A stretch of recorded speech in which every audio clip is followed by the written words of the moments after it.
Otis won't survive without Rohit Sharma and Virat Kohli, BCCI sent warning about post-ROKO era. Ravichandran Ashwin has sounded an alarm that Indian cricket can't afford to shrug off. The 50-over game could start feeling optional once the Rohit Sharma-Virat Kohli era winds down.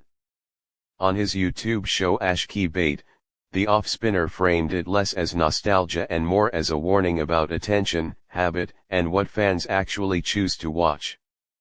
The backdrop is an ODI calendar that has thinned out in recent years for top sides, even as the next Men's ODI World Cup in 2027 is already on the horizon. Relevance is a fragile thing. I am not sure about the future of ODI after the 2027 World Cup. I am a little worried about it. Of course, I am following the Vijay Hazare Trophy, but the manner in which I followed SMAT, I am finding it slightly difficult to follow, said Ashwin. Ravichandran Ashwin argued that Test cricket will retain its space even in a T20 first age, but Otis may not enjoy the same guarantee. Also, we need to know what the audience wants to watch.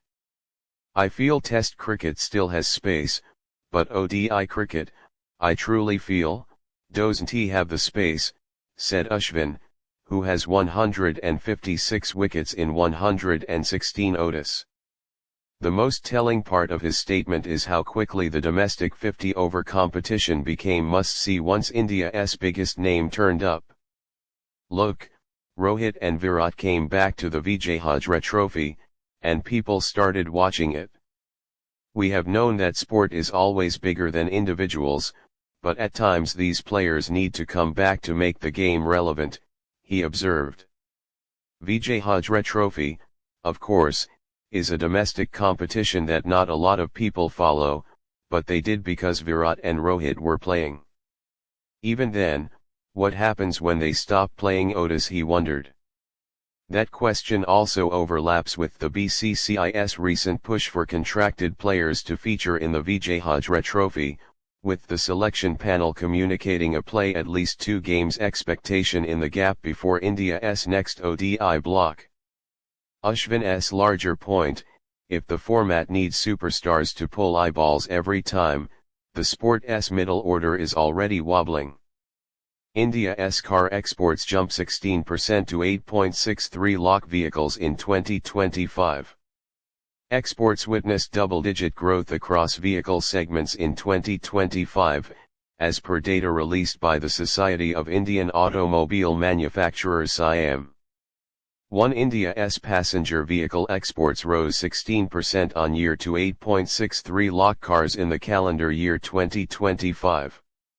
2 passenger vehicles witnessed the highest ever exports of 2.25 lakh units in the third quarter of 2025-26, registering a growth of 11.7% over Q3 of 2024-25. 3. The demand has been steady across most markets including in the Middle East, Africa, and Latin America, SIAM said in a press statement. 4. Two-wheelers, 2. recorded their highest ever exports of 49 lakh units with a growth of 24.2%, as compared to Jan-Dec 2024. 5. In the December-ended quarter of 2025-26, 13 lakh two-wheelers were exported, registering a growth of 24.3% over Q3 of 2024-25. 6. Combination of improving macroeconomic conditions in key markets of Africa lead to export growth in third quarter, especially motorcycle demand, the industry body said. 7.5% YoY growth in Q3, with the highest ever domestic passenger market of 44.90 lakhs in 2025. 8. Boost due to GST rate reduction, repo rate cuts, boost in consumer demand specifically due to benefit from income tax. 9. Two-wheeler segment marked 5% growth, with 2 crore units, with boost specifically due to a reduction in GST rates. 10. Commercial vehicles grew 7.7% to 10.28 lakh units in 2025. The reduction of GST rates made vehicles more affordable and injected fresh momentum into the sector. Growth during the year has been broad-based across segments, with passenger vehicles, commercial vehicles, and three-wheelers recording their highest ever sales and two-wheelers posting the second highest sales ever, in a calendar year. Disclaimer: this article provides stock market news for informational purposes only and should not be construed as investment advice. Readers are encouraged to consult with a qualified financial advisor before making any investment decisions.